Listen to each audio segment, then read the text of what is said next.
سلام دوستان، سهیل هستم. با یکی دیگه از برنامه‌های آموزشی چرم کاسپیا در خدمتتون هستیم.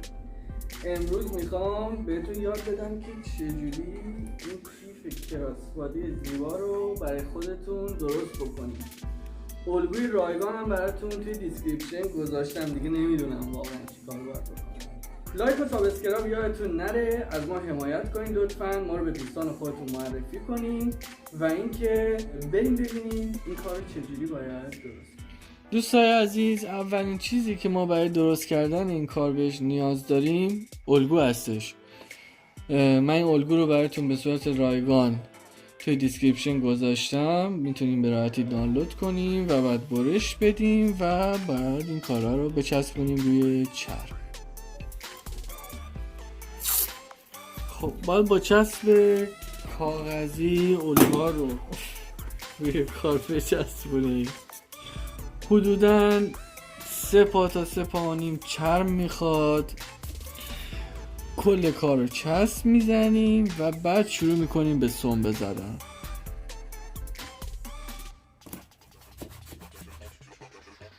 خب دوستان، وقتی این کار رو چسبوندین روی چرم، وقتشه که سنبه بزنیم. من از سنبه نیم استفاده میکنم، از سنبه یکم میشه استفاده کرد و مشکلی نداره. حالا کار رو یکی یکی میذاریم روی سراخ‌هایی که براتون گذاشتم و سنبه بزنیم.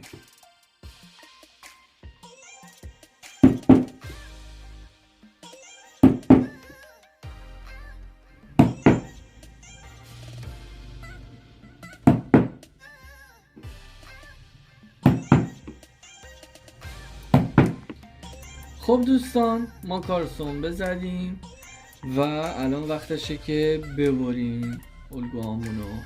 فقط اینکه چیزی یادم رفت، موقع چسب زدن روی خطوطی که باید ببرید و مثل اینجا و اینجا حتما چسب کاغذی رو بزنید، چون اگه خود کاغذ پرینت شده رو بخواید ببرین موقع برش جمع میشه و اذیتتون میکنه، ولی اگه چسب رو بزنین دیگه مشکلی نداره.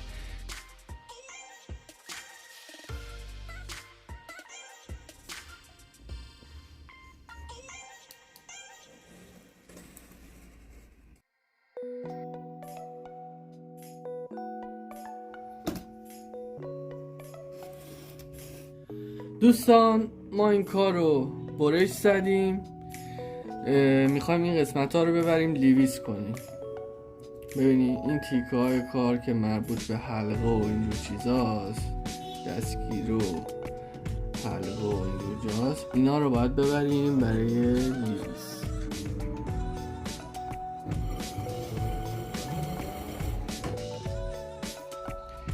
دوستای عزیز، بعد از اینکه لیویس رو انجام دادیم میخوام بریم اینا رو به هم بچسبونیم.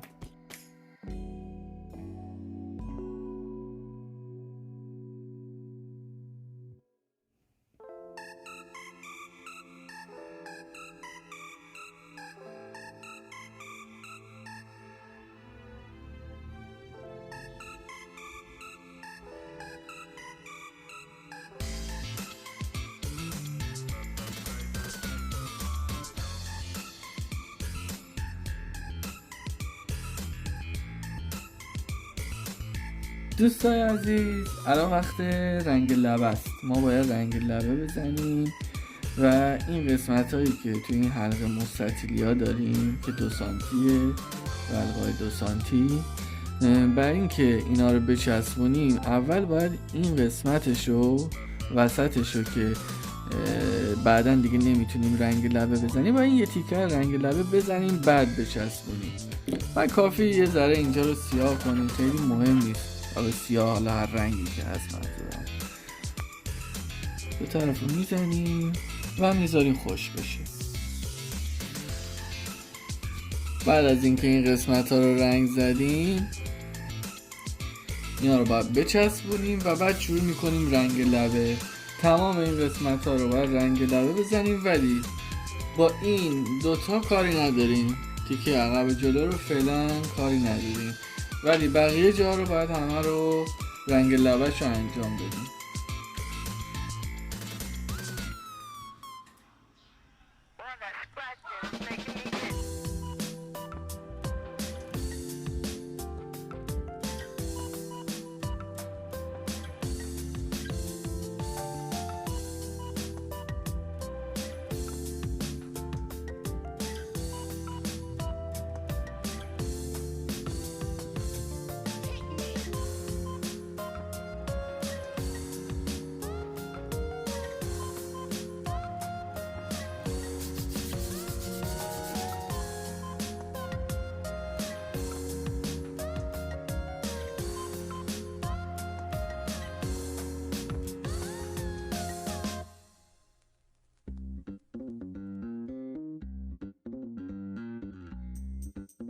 خب دوستان، ما رنگ لبه کار رو زدیم.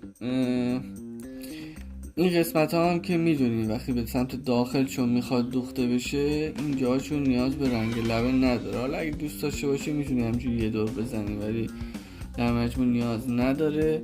داخل که زیپ میخوره باید رنگ لبه بخوره، میبینی جای زیپش باید رنگ لبه بخوره. اینجا هم به همین شکل. این قسمت هم که یادم رفت بهتون بگم که نیازی نداره فعلا رنگ لبه بزنید تا بریم مرحله بعد بهتون میگم، چون این دوتا تیکش باید خوب رنگ لبه بخوره اینجا. بعد از اینکه آستری چسبوندیم بعدا این کارو میکنیم. زیپ ها رو میخوام بچسبونم. الان میریم با هم دیگه ببینیم که چجوری. من از زیپ شماره 5 استفاده میکنم.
دوستای عزیز، این قسمتی که باید به اینجا دوخته بشه وسطش باید مشخص بشه. اینا مشخصه، از جایی که من وصل میکنی میشه وسطش. اینو میذاری این رو و شروع به دوختن میکنی. الان بهتون نشون میدم.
خب دوستان، الان که اینا آماده شد، کاراشون تموم شد، آستری هاشون رو زدیم، وقتشه که رنگ لبه بخورم.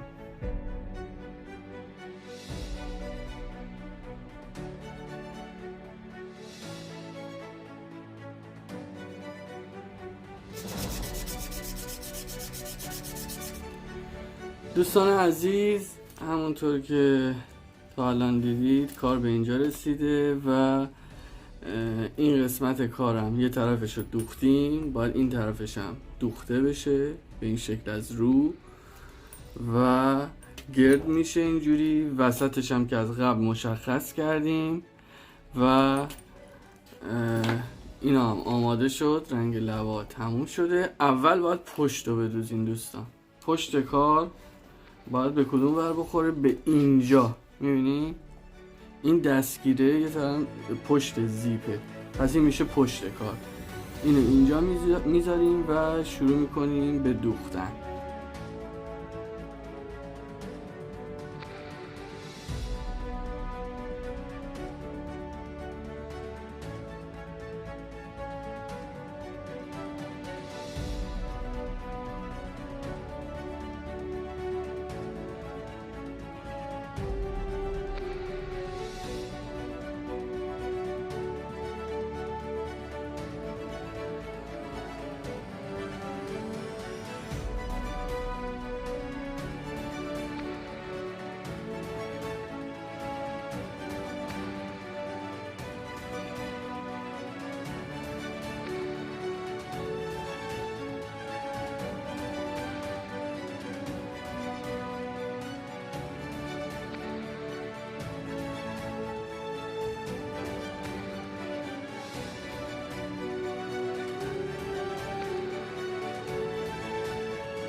خب دوستان، بعد از اینکه خود کیف آماده شد، باید بندش آماده کنیم. بند برزنتی داره که ما این قسمت چرمی که درست کردیم و باید بچسبونیم. حالا چون بند برزنتی من یه ذره کلوفتر هستش، از این سایز 3 سانت، این 4 سانت هستش، برای همین یک مقداری باید اینجا رو ببینیم به این شکل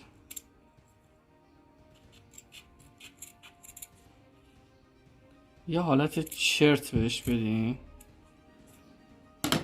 میبینی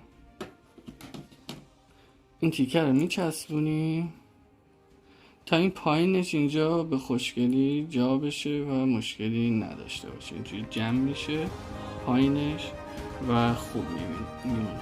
الان درست میکنم، با هم ببینیم چجوری.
آخر برنامه رو تماشا کردید. امیدوارم که خوشتون اومده باشه، به دردتون بخوره.